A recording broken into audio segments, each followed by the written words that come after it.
So if you happen to remember the last season when we played the Chicago Bulls in the playoffs, it was a pretty intense series, and I've been hearing some rumors that Jimmy Butler really wants to beat us in this round one. Now, that makes sense because of everything I just said. I think it went 7 games. You'd think I would go back and check this because it's on my own freaking channel, but I just haven't bothered. Also, this can't be a rumor because this is a video game, but we're going to run with it anyway because we're trying to set up a storyline for this upcoming playoff series against the Chicago Bulls. And the thing with these Bulls is their roster is almost the exact same. Why the hell did some dude just disappear out of nowhere? Did anyone see that? Hopefully whoever it was are not going to disappear during the actual game. The lineup for Chicago is almost the same, so would the strategy not also be the same against these guys? I guess that kind of makes sense. Game 1, because we're going to go through the whole freaking series in this video, which would be really awkward if we lost. I don't know, maybe we lose the series, I don't know. I feel like I say that every video to build up suspense.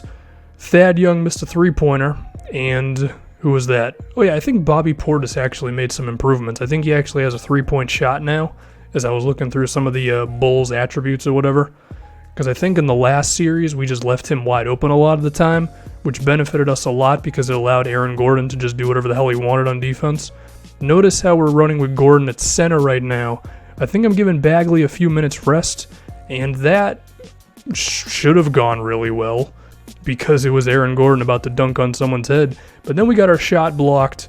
Jaren Jackson, I think it is. It's either Jaren Jackson, Justin Jackson. I don't frickin' remember. He scores. We got a deficit here, man. I think I call timeout. I definitely do because we have no more left. And I went with another lineup. I went with Bagley at the 5 and Jason Tatum at the 4 because I thought our spacing just wasn't good enough. Hopefully Aaron Gordon doesn't get caught up in his feelings. That was some good defense, but I should have just had Bagley attack Hazonia. I realized my mistake, and then I make up for it on that one. You know, Bagley has these moments for us in these games when he just clearly feels like our best player, not just for what he does offensively, but on both sides of the floor for us. Terrence Ross has some open room, and Bagley, that was pretty good. How many times have we played the Bulls, and how many times have Bagley and DeAndre Ayton gone at each other in some form? I feel like if this was real life, there would be some sort of a narrative set up between those two guys. But instead, I'm just going to run with the narrative that Jimmy Butler is obsessed with beating us, which I guess kind of works. He made a nice pass right there. 47 seconds left. I'm going to go with the Jason Tatum cheese inbound play because it works too damn often. You know, the CPU is always kind of tricky when it comes to stealing passes. Sometimes they come out of nowhere. They'll be sitting in the front row. They'll be sitting on the bench and they come out of nowhere and steal a pass from you. But on that particular inbound, it worked out.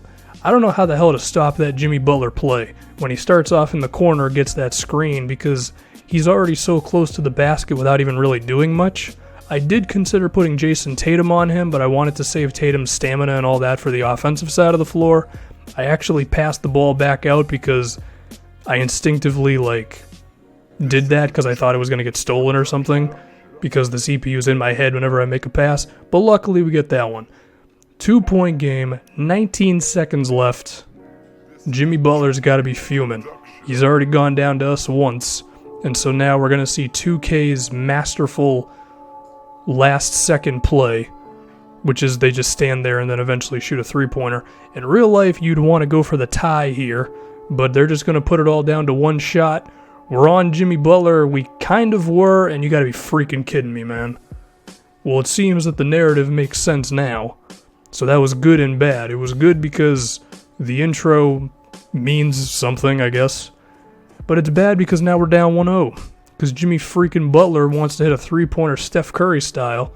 But we go right into game 2. Same situation, a tie game, about 4.5 minutes left. This is bad news bears right now, man.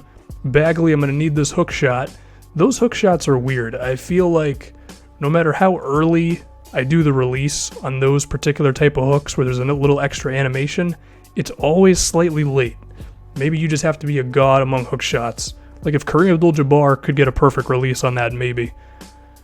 Also, there's barely any offense that happens in this game too, I'm pretty sure, but we have Aaron Gordon, luckily. It seems like the Bagley-Gordon front court, it's always reliable, you know? The shooting may not be as prevalent with those two in there because, I mean, neither one of them has really developed a three-point shot or anything, but it just kind of works, you know? Butler going back to this play once again. The spacing isn't great, though, because he's got DeAndre Ayton just in his way, and that was a 2K classic right there. I mean, who else has spun out of bounds with a hook shot, or not a hook shot, but on a post-up, or you do a hook shot and it hits the side of the backboard? I'll give 2K credit. They've definitely gotten better with that stuff over the years, but it does occasionally still happen. It kind of happened right there. I don't want that. I want a drop step from Bagley, not some weird spin move. But unfortunately, Bagley still can't make anything in. Like I said, the offense is not really there for this one. Tyler Ulis taking, I don't know what the hell that shot was.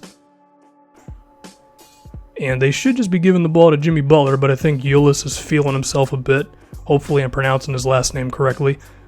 I could have went with a layup for Gordon there, but I decided I didn't want to run over Mario Hezonja. Maybe a respect thing for the, 2 seasons he played with us or something?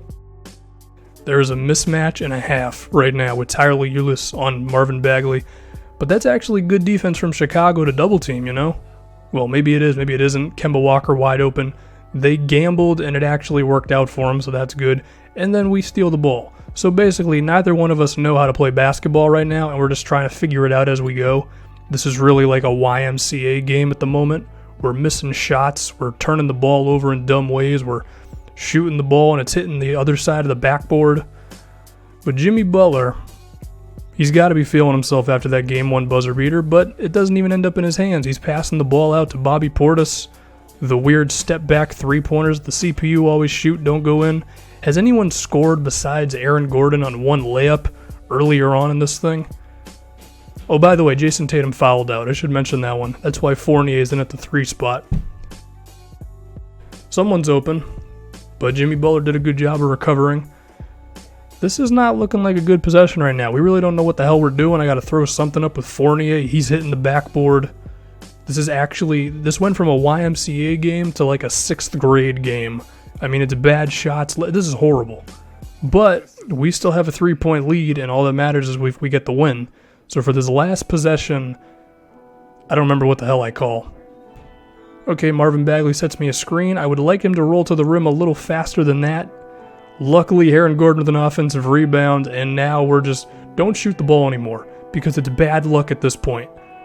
That was some of the worst offense I've ever seen for like a 4-minute stretch. But luckily it happened for both teams, and as a result, it's a 1-1 series. Should we even be satisfied with that win? It's still a win, but I mean, I'm not going to put that in any like basketball tutorial video. Pan to the head coach for them like we always do for some reason. Now we're in Chicago. We have a 3-2 lead.